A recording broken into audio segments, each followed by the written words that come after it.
am yet again overwhelmed by American warmth and hospitality. Thank you so very much.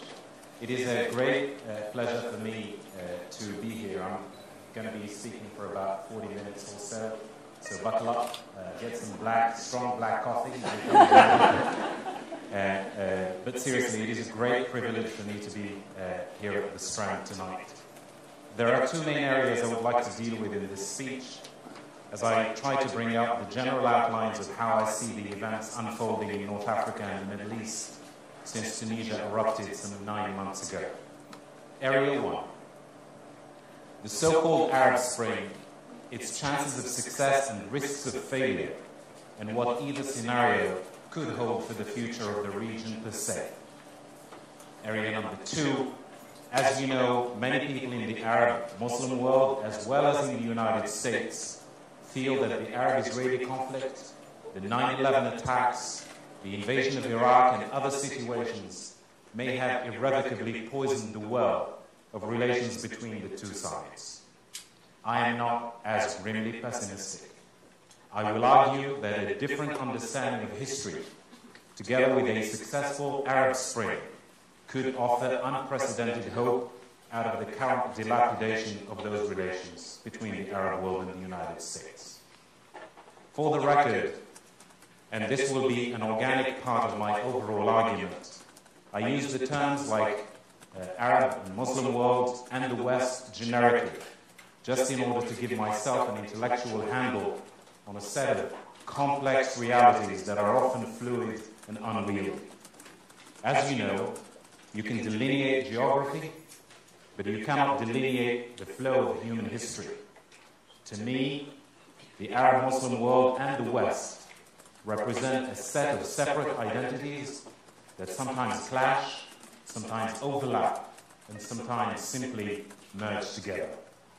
For example, there have been many wars and deadly misunderstandings between the world of Islam and the Christian West.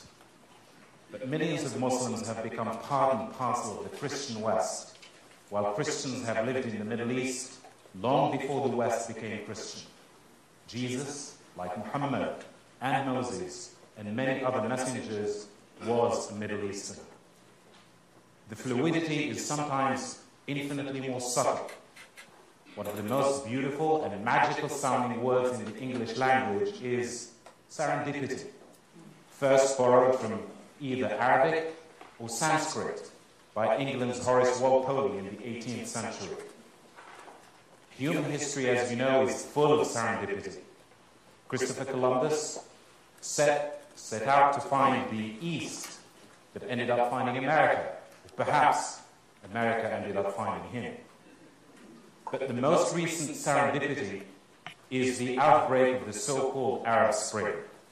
People who had thought they would never find their voice suddenly did find it. I am so moved to be here tonight. I am so moved that I will ask you to bear with me as I pay tribute to my late father, who toiled for me all his life. He took my little hand one day, many moons ago, and led me to school, where I learned to read and write. To my mother, may she always be healthy and funny. She taught me how to dream of wonderful things and wonderful places. To my siblings, whose spirit taught me how to conquer the solitude of roads less traveled by I have sometimes taken in my life. And finally, I would like to pay tribute to the General Henry Knox Museum and all the other people who've worked hard to bring me to this wonderful part of the United States, the state of Maine.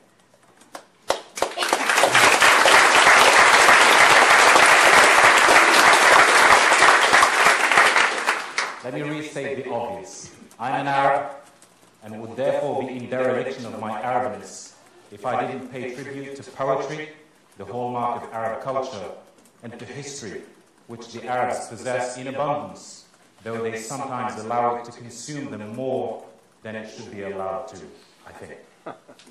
I've also lived in this forward-looking country, the United States of America, for many years.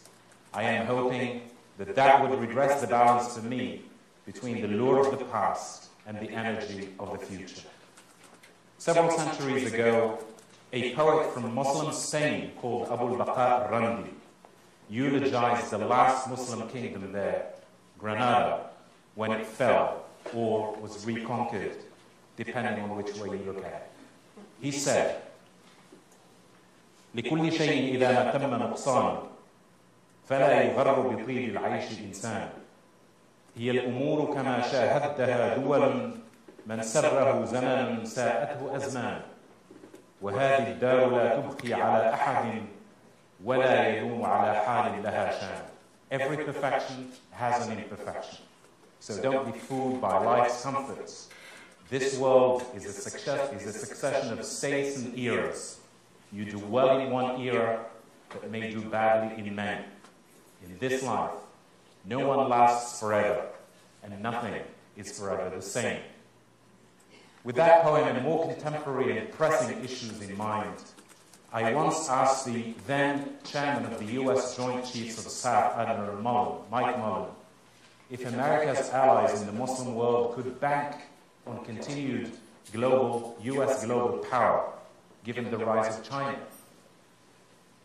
We're going through a challenging time right now, along with many of our friends, the Admiral said, but certainly in terms of dependency, responsibility, leadership, and commitment to the future, I would not underestimate my country for 1 second, he concluded. The two words that most interest me in Mullen's statement are commitment and future, because they tie directly into my own personal observations since I've been in the United States. Throughout human history, knowledge has always been essential to both power and progress. I find Americans' commitment to and faith in knowledge serious food for thought. I hope you don't think that's a terrible metaphor. I'm thinking here about Americans who donate tens, nay, hundreds of millions of dollars of their own private money to institutions of knowledge and research. I haven't seen or heard of anything on that scale anywhere else in the world. It stands to reason that Columbus's big 1492 accomplishment, and hence America's subsequent meteoric rise as a superpower, would not have been possible without such extraordinary commitment to discovery and knowledge. This is a statement of neither deference nor sycophancy on my part. It is an expression of my own conviction that the Arabs and the Americans have much to learn from each other's history, especially as they both stand at this extraordinary junction between the past and the future, called the Arab Spring. The power of faith in knowledge is historically not unfamiliar to Arabs and Muslims. People of faith are few, and people of knowledge are few. But even fewer than the few are people who have both faith and knowledge. Those words are Ibn Tufaylis, a Muslim thinker from Muslim Spain, more commonly known to Arabs and Muslims as Al-Andalus, or Paradise. The history books often describe Al-Andalus as a place which produced great works of literature, philosophy, science, and many other sublime expressions of human endeavor. They also describe it as a place that aspired to tolerance and human dignity for all who lived on its soil, Muslims, Christians, and Jews. Does that ring a bell with you as Americans? I know I'm not, and if I were able, I know I'm not able to draw clear-cut lines between what is supposed to be quintessentially Muslim and what is supposed to be quintessentially Western. If I were, 1492 would represent a fundamental bifurcation. To many Muslims, but also Jews, by the way, 1492 is often recalled as a year of tragedy, a year when they lost paradise, Al-Andalus, and their ancestors were given their final choice: convert to Catholicism, get out, or else. Many Christians, however, 1492 represents paradise regained, the year Italy's now famous son, Christopher Columbus, set sail from Spain and ended up discovering America, thus eventually shifting the world's center of gravity from the Mediterranean to the Atlantic. But there is a third way to look at 1492, which is often ignored by both Muslims and Christians. Without having lost paradise in 1492, the world may not have regained it in 1492. The newly found confidence and ambition of the Catholic kings of Spain inspired them to try to spread their sails and influence. And that's where the story of discovering America, as we all know, began.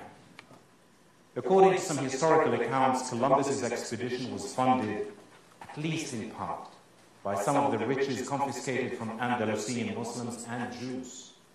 Nor would the expedition, according to those same accounts, have reached the shore of safety without an Istorlab, an ancient nautical GPS, known in English today as the astrolabe, and introduced to Europe through Al-Andalus in the 12th century. Mind you, given that Columbus initially thought he was going to Asia, ended up in America, meant that his knowledge of GPS system needed some tweaking. But what do you expect? He's a guy.